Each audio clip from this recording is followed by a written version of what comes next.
Hello everybody and welcome to another edition of Peteman Reviews. Today we have the Transformers Combiner version of the Aerialbot Silverbolt. This is the Unite Warriors release. As you can see, it's very much true to the original character colorization of it. In terms of aircraft mode, as you can see, he does have the weapon that can attach onto the front, which is actually quite a nice little homage to the debut of Silverbolt, when he's particularly shooting down the Key to Vector Sigma in the cartoon series, where there's a gun that comes in the front of his nose and allows him to shoot it. Obviously this is somewhat oversized from that, but the effect is still the same. If we take the gun off, there's also landing gear, quite detailed landing gear actually, which allows the aircraft to stand. As you can see, it's based fairly loosely on Concorde. Perhaps it's an updated version of Concorde. Notably with the fins, it actually looks more like the Soviet version of Concorde, but nevertheless it's still quite recognisable.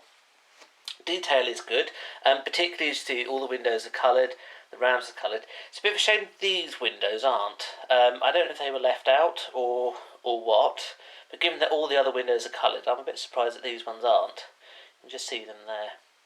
I say, it looks really good, very sleek, very like Concorde.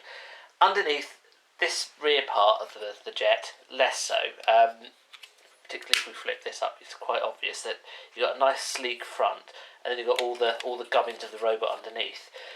True of the original G1 character as well, I suppose you've got to put the jet somewhere, but it very much feels like it's a jet of two halves. You kind of want to be able to disconnect the wings, and this top sleek part, and have this as a separate character. Of course you could never do that, but it does very much feel like it's a jet of two halves. That said, very nice detail into it. It works well, it looks great. Let's see how the robot looks. So we'll start off just by flipping down the tail fin like that. These two ones here are static, they don't move, they just stay there. The end here is rubber, so don't worry about pointy ends. That said, this front bit isn't. It's slightly soft plastic, but it's not rubber, and neither are these. The whole part of the jet flips up, just flips up and over like that. You don't have to do anything more with it. And as you can see, this is the bulk of Silverbolt here.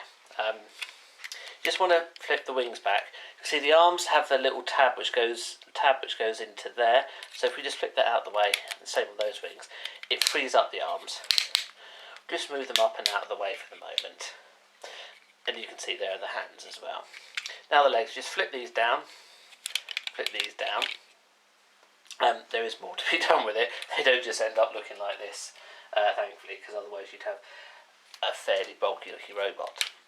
They do rotate this way and that way. These parts here, before we do that, do go flat. See, they just go flat, so that means they don't get in the way.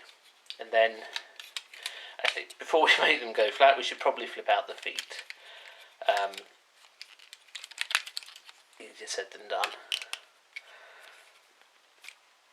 They do flip out.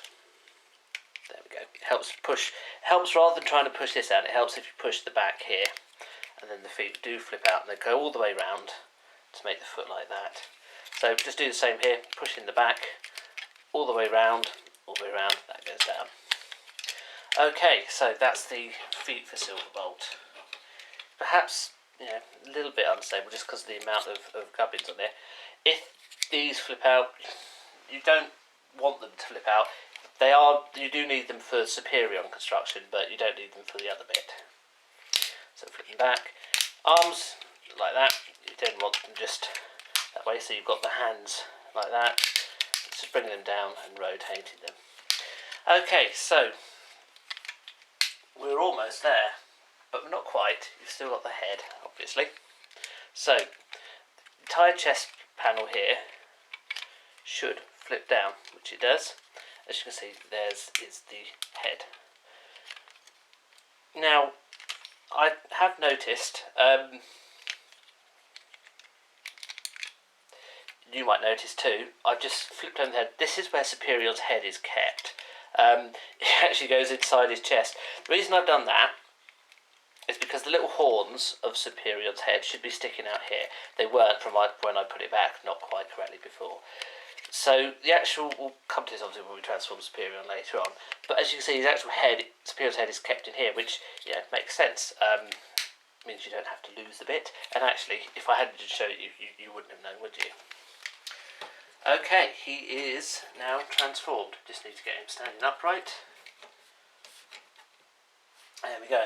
Now his gun does split in half, so you have one gun, one regular gun like this. It's still a big gun, but it's not quite as large as what Superion has, which feels right. This part have always been a problem with the combiners, is the fact that the lead guy has a huge gun, far oversized for them. But the actual combiner then has a fairly small gun for their size.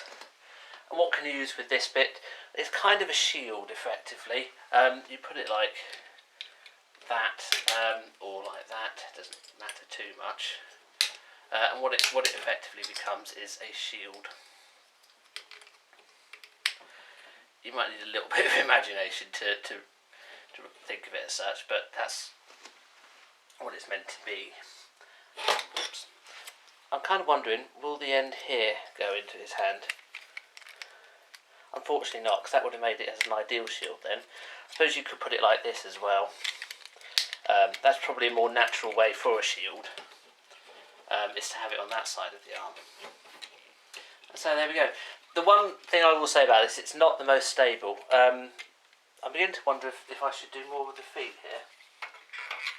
Because you see that, it kind of looks like it should go out again. Yeah, I thought so. It does. It's not obvious when you first look at it, but there we go. That should make him a lot more stable. There we go.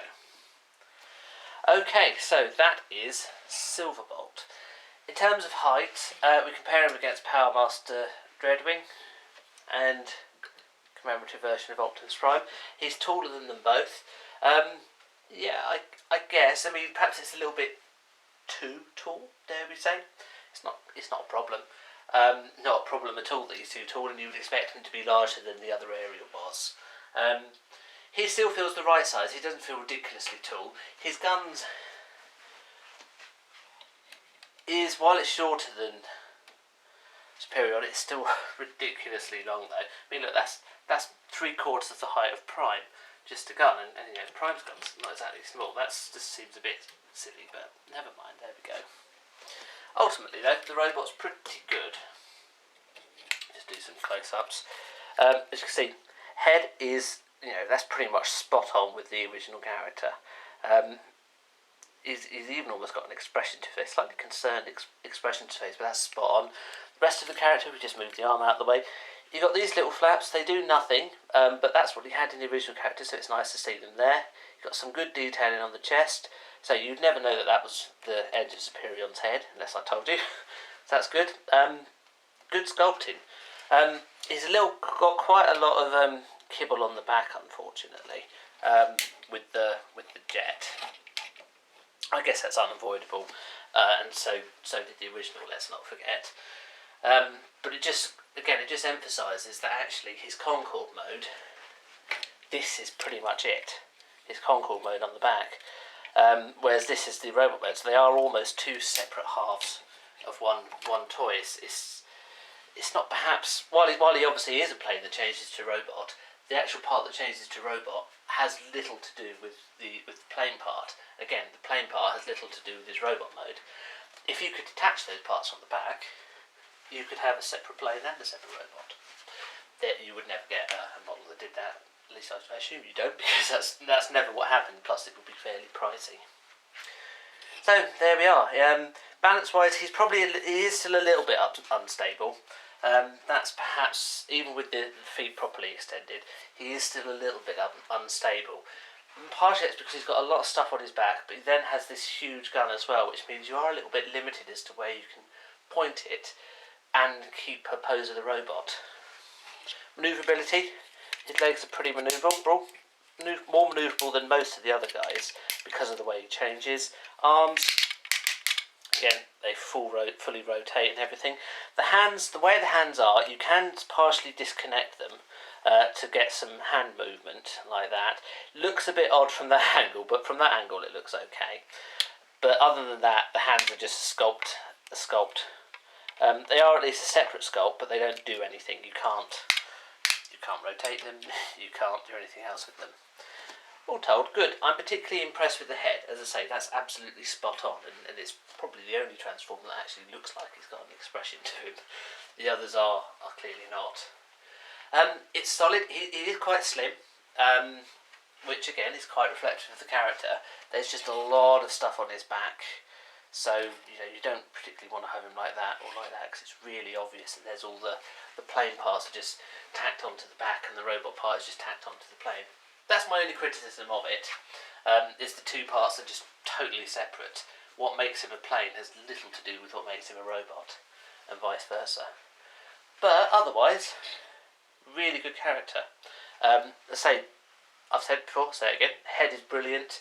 I do like these little wings as well. So they don't do anything, but they were there in the original character, so it's nice to see those appear there.